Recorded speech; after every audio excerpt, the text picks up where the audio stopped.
نن سبا ډېر زیات خلک په دغه میاشت کې وخت او زمانه د منحوسه ګڼي. که صحیح وخت زمانه دا د الله تعالی د طرفه نه یو نعمت دی. الله تعالی چې په انسانانو باندې څومره بشمیره نعمتونه کړي دي، د یغې نعمتونه وخت دا یو نعمت دی، زمانه دا یو نعمت دی.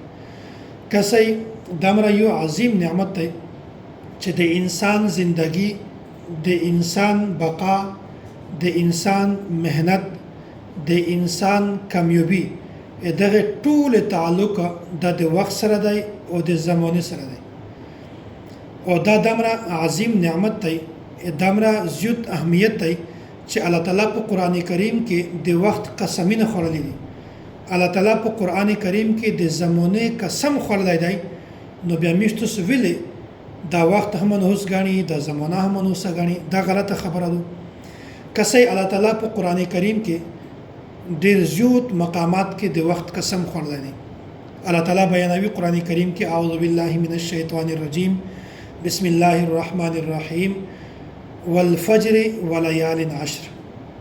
الله تعالی د فجر د غیز د وخت قسم خوړل دي.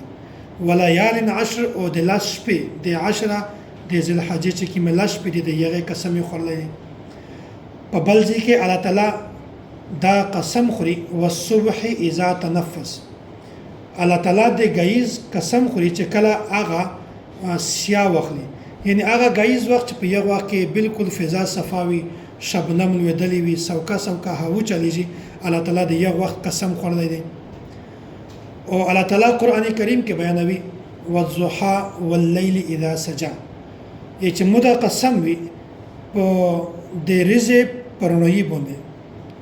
او هغه او الله تعالی دا قسم خوري دی واللیل اذا سجى، او قسم دی د پشپا باندې چې هغه بالکل تیار شي.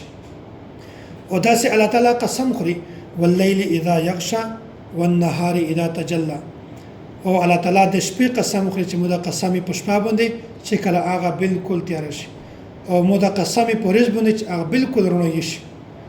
او دا سه الله تعالی دا خبره بیانوي وشاهد ومشهود. الله تعالی د زمانه قسم خورلې والعصر ان الانسان لفي خسر. الله تعالی د زمانه قسم خورلې. نو کسي اصل خبره ده چې وخت او زمانه دا دوه سره الله تعالی پیدا کړی دي. په دا کې چې کیم شي نشي، په دا کې کیم واقعات دا پېښیږي، کیم حادثه پېښیږي، او کیمه تبدیلی په دغه وخت کې سي، په دغه زمانہ کې سي، دغه ټول تعلق ته الله تعالی سره دی. دا هر شی الله تعالی کو. خو ځنه خل دسته چې هغه ته په دغه میاشت کې یا په څو وخت کې یو حادثه ور پیښ شي، بیا وایي چې دغه حادثه چې په کوم وخت کې پیښ شوی دو دغه وخت منحوس دی. یا یو انسان د پکور کې داسې مسله ور پیښ شي، یغه بچای وفات شي، بل څوک وفات شي، پریشانی ورته جوړ شي، بیا چې دغه پریشانی سبب دغه زمانه ده، دغه پریشانی سبب دغه وخت دی. د چا کاروبار کې برکت ختم شي، نقصان کړو شي، بیا چې دغه کاروبار مو په دغه میاشت کې شریک کړو، دغه وجه نه دغه میاشت منحوسه ده، نو د مو کاروبار ځکه به برکت شه. حالانکه نه د محرم میاشت منحوسه ده، نه د سفر میاشت منحوسه ده، یو میاشت هم منحوسه نه ده. نو کسې الله تعالی په قران کریم کې د وخت دمره قسمونه خورلې دي چې الله په قران کې د وخت فضیلت بیان کړی دی، د وخت قسمه خورلې دي، د یغه اهمیت بیان کړی دی. او دا د انسان د پوره یو غټ نعمت دی. الله تعالی ټول شی نه بیان کړی دی، خو کله الله تعالی نه د وخت نحوست بیان کړی دی، او نه کله الله تعالی د زمانه نحوست بیان کړی دی. نو وخت زمانه د دوه سره د الله تعالی د طرف نه دی. دا یو نعمت دی، دغه قدر کړل په چار دی میشتستا. او چې کوم انسان دا وایي چې وخت منحوس دی، زمانه منحوس ده، دغه د مثال دی لکه یو انسان چې الله تعالی ته تکلیف ورکړي.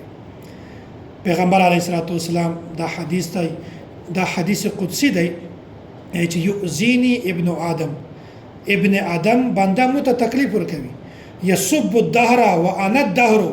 هغه زمانه ته زیاړه کو، الانکه زمانه خو زېما نو کیم انسان چې دا وایي چې وخت منحوس دی، زمانه منحوسه ده، نو دغه د مطلب دی چې د انسان ډایرک الله تعالی باندې ټوک ولګو نو هر انسان ته پرچار دو چې د خپل اعمال فکر وکړي چې کله انسان ته داسې څه مسله پېښیږي تکلیف ته پېښیږي بیا دا په هغه باندې صبر کو دا د وی چې په دا کوم خیر وي د الله تعالی د طرفه ده نو وخت او زمانہ د کله انسان منحوسه نه ګڼي